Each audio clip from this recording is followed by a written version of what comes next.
Oh boy, we got a lot to be. Hey, we got a lot to talk about, and I know y'all waiting on me to give y'all my my SWAC championship game rundown, and it's coming. I'm trying to put some final sauce on that thing. Dot a couple more I's, cross a couple more T's to go ahead and get the thing to you, because I want to be on point with what I'm getting ready to tell y'all as far as what I'm seeing. Right now, I'm seeing something that Jackson State has seen before. And also what PV is able to do that a lot of folks is not really catching on to, and they got to keep that in mind as well. So we ain't gonna come up with no crazy scenarios as far as with, old worn out narrative, anything like that. We just gonna give y'all straight talk. But right now, I got to talk about some things, man, that, these universities is getting hit with some financial struggles. And many people thought it was a game when Jackson State lost their former head coach and moved on and went to the other university, went over to Colorado University. And they were saying that, hey, they had to find the money to go ahead and keep, to go ahead and get them up on in that thing. But you know what? Sometimes if you stick around just a little while, you find out what time it is and understand that grass ain't always green on the other side. But we're going to talk about exactly what I'm getting into right after this.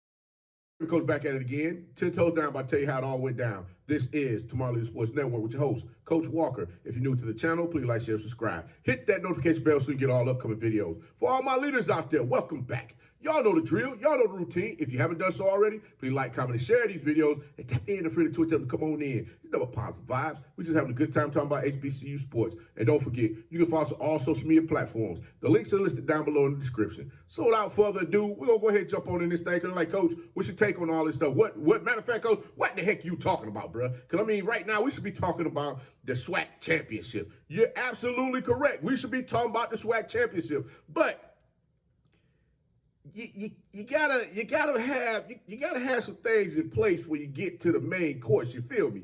And it was something that kind of just breezed on by me that I didn't catch. But you know what? Sometimes when something breezes on by, you got to go ahead, pivot, and go back to that thing and say, hey, let me really look into that so I can see what's going on. And people, I'm not hearing the echoes like we was hearing before, where everything that the conference was trying to do was just getting swift kicked in the pants. But before I get into that, I got to shout these young men out, because, we got some awards that was given out. And Andrew Body was the Offensive Player of the Year. Also, he was first team All-SWAC. He was Offensive Player of the Year, SWAC Offensive Player of the Year. Congratulations to that young man. Coach Tremaine Jackson, Coach of the Year, SWAC Coach of the Year. Woo-hoo. Hey, y'all heard the song. He says the place that he want to go. The name of the place is ringing in his ear. Wait, hold on. Coach, talk to the people. Stay focused.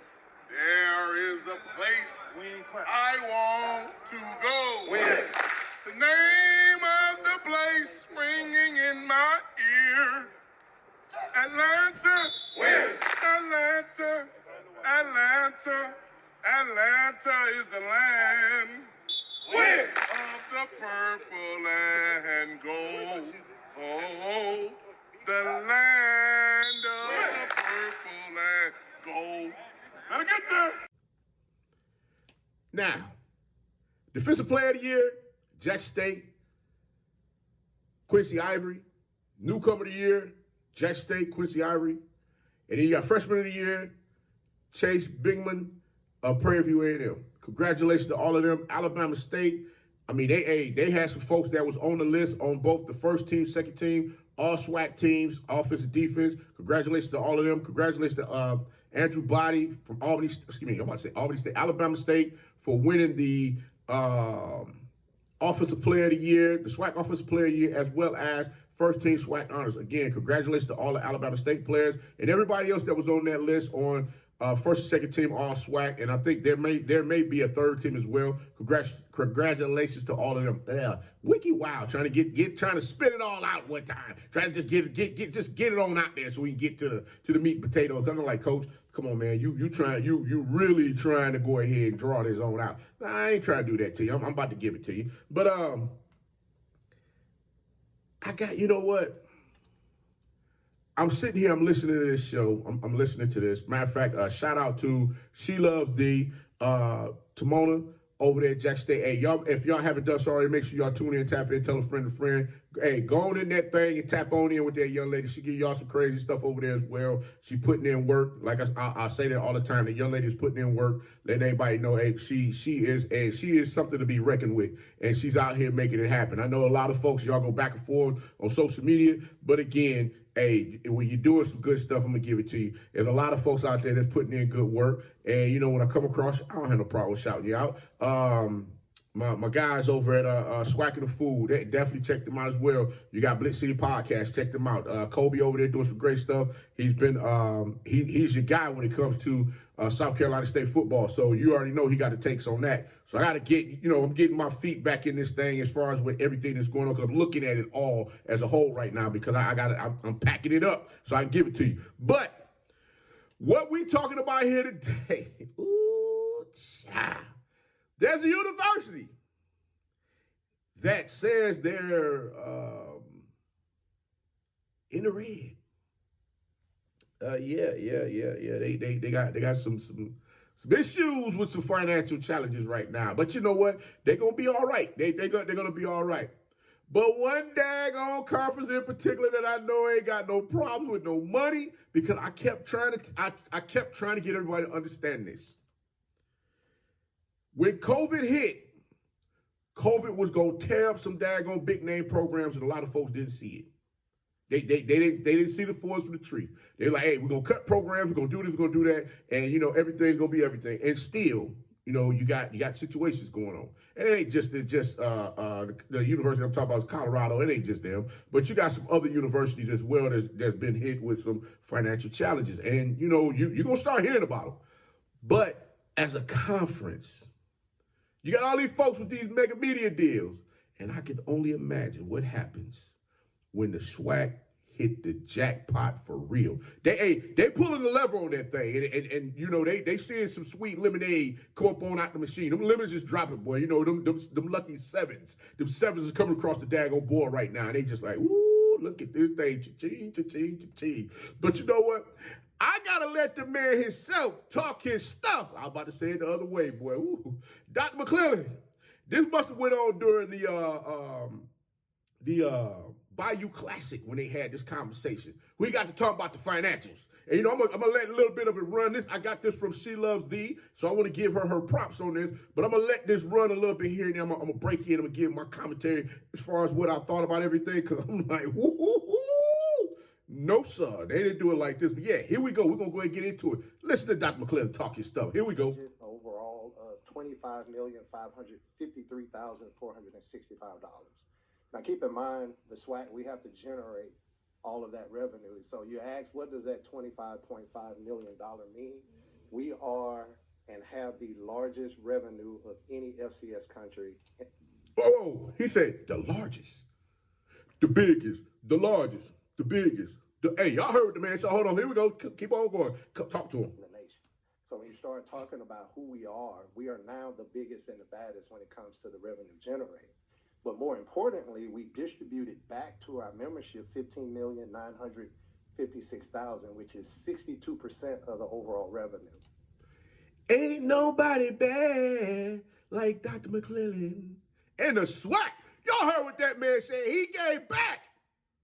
And everybody want to sit here and talk reckless and crazy about what the conference is doing, what they ain't doing. I understand. I'm gonna stop it there. It's like this whole thing is about 4 minutes. I can sit here and go on and on and on, because like I said, I'm not gonna tell you no tale. I was beaming when I saw this. And the reason why I'm sharing it with y'all today is because of the fact that, remember, if you've been following me for a little while now, we've been doing this for several years now. If you've been following me, you've heard me say in the beginning what the value was of the SWAC itself. Not just from the sports, but just the culture. And everybody don't understand that, because you get people that come into these spaces, they talk about, they talk about what we doing, what we ain't doing. But what people don't understand is that we got gold in our hands already that we just have not washed off and shown to the world just how bright and shiny it really is. And I think we're getting to that point. But, one thing that kind of rung in my mind, as far as, okay, this is, look at the direction, look at where we're going. And when Dr. McClelland talked about how they're, they are the biggest FCS conference as far as financially being able to give back to the institutions. I think he said something like there's 8 institutions that did commit to the NCAA offer that they had on the table as far as with the revenue share, whatever have you. And, right now there's a lot of talks as far as with the collectives and things of that nature. People have to make sure that they are okay to offer money to the students. And, one thing that I was looking at, I said, man, listen, people don't understand. One thing everyone does not understand about this whole situation is each state is governed differently. And I'm going to talk about this again on another show, because this Lane Kiffin situation is just too funny to me right now. Because, boy, I got some things I got to say about that one. That's going to be a blow the whistle segment. So y'all make sure y'all come back and check that out. But listen to what Dr. McClelland is saying as far as what they've been able to do from integrating SWAC TV and the eyes that they have. One thing he said was like 200-something million viewers, that 200-something million views or viewers that they had that been looking at SWAC sports. And you got to give it up to them for that, for putting that platform together and finally getting it out there. That was something that many of us was asking for. We kept asking, why are they dealing with the alphabet folks instead of doing it themselves? And finally, they're at a point now where they're doing it themselves, as well as doing the other media deals that they have for them to make the necessary financial gains that they need to, so that they can give back to the universities. Like I said before, that's what it's all about. You got to find a way to continue to keep generating revenue so that you can be prosperous and be able to get out there and do more things amongst the giants, as they like to say. But hey, I would like to see I would like to see the SWAC conference become one of them ones that sit there. We look it up at a couple of them FBS conferences, like, yo, y'all making bread. Guess what? We making sure two slide on over so we can get a little sliver more of this pie, so we can go ahead and do what we really came in here to do that y'all held us back so long from getting. But right now, this is a daggone good start for the SWAC. Congratulations once again. But I'm going to give y'all a little bit more of this, and then we're going to go ahead and get up on out of here. One of the things that I'm most proud of, I don't have the numbers for this year simply because we're still calculating them. But the numbers were similar last year. We generated about $2 million more this year than we did last year. The Southwestern Athletic Conference distributed back to its membership more than any other FCS conference had an overall budget in the nation. Talk your stuff, Dr. McClelland. Hey, I had to hit that one in there. My son been getting on me, talking, hey man, you got a little daggone buttons over there. You ain't using them. Hey, that ain't really my thing. But I felt I'd give one today. So let's go ahead and get back to it. So when you talk about the strength, the SWAC is the biggest and the baddest. People often ask, where's the SWAC going? What's the future of the Southwestern Athletic Conference? Well, I'm here to tell you today the future is already here, and it's called SWAC TV. If you haven't downloaded it, you need to download it. I have some numbers for that as well. We calculated our ESPN viewership in the prior fiscal year. There were some 20,216,000 minutes watched on the ESPN platforms. See? That's what I'm talking about. You had to have the data first to really be able to get out here. Listen, the SWAC didn't have the data before. They have the data now for them to be able to see exactly the viewers or the views that's going on with their content. We are in I'm gonna call it a hodgepodge. It's kind of like we're in a jam sandwich, so to speak, where you got all of these different programs, all these different institutions on that SWAC, I mean, not the SWAC, the ESPN app, where you're going in there looking at all of the different sports that's being shown. But you got to find a way to parse out just the SWAC content so you can see exactly what's going on. Now, I'm going to tell you one thing, guys. If it ever get to a point where all of the fans go fill up them stands to go see these games, dude, the sky's the limit. The sky's the limit with the daggone conference. But let Dr. McClelland finish. ESPN Plus and the linear television. We've started SWAC TV. We had our first games in September. We're about 2.5 months in. Now, keep in mind that ESPN number was the entire year. So far this year, SWAC TV, we've had 26,990,652 minutes watched. That equates to, and I did the numbers on this, 895,000 unique viewers have watched SWAC TV.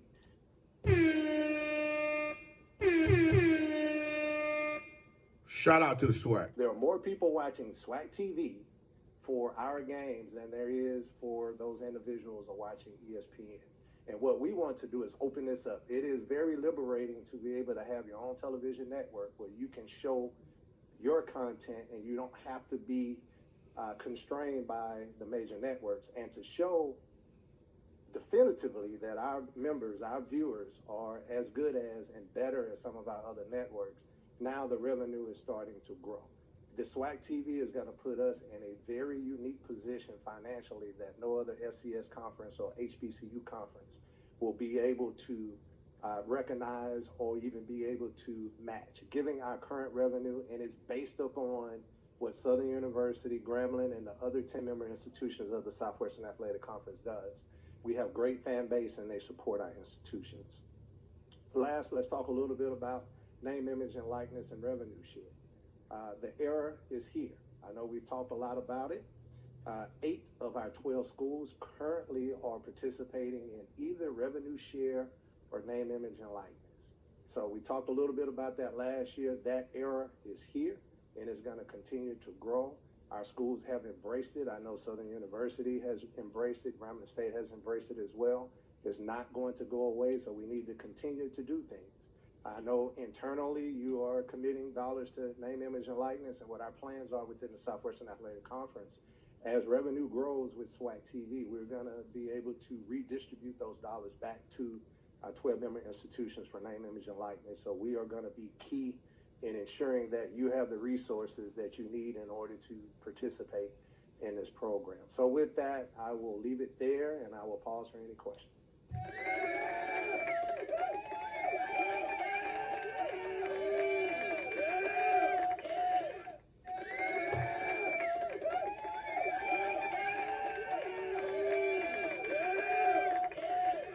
That's what I've been waiting to hear. That is what I've been waiting to hear. Congratulations to the SWAC for putting in the necessary work. Not saying that they wouldn't have done it, but I'm glad to see that things are moving in the direction in which a lot of us figured it would. Yeah, it took time. Like I said before, a lot of us right now, we want things right now. We have this microwavable mindset. We want to see things instantaneously, not understand that sometimes it takes time. And right now is the right time that the SWAC and Dr. McClelland, Commissioner Dr. McClelland, is hitting that ball out the park. They hit the nail on the head. Whatever it is, however it is you want to put it, they are doing the thing that they need to do, keeping the main thing, and moving the conference forward. Salute to the SWAC as far as what they've been able to do, and congratulations to all of the institutions, the fan bases, everyone that's been putting forth their time to go check out SWAC TV and see what's happening. Continue to keep digging in and make sure you keep tapping in with SWAC TV to see your HBCU content as the days go on and as, you know, this thing continue to keep growing. But guys, your favorite coach is going to go ahead and get a bone out this thing. But until next time, be the one and lead.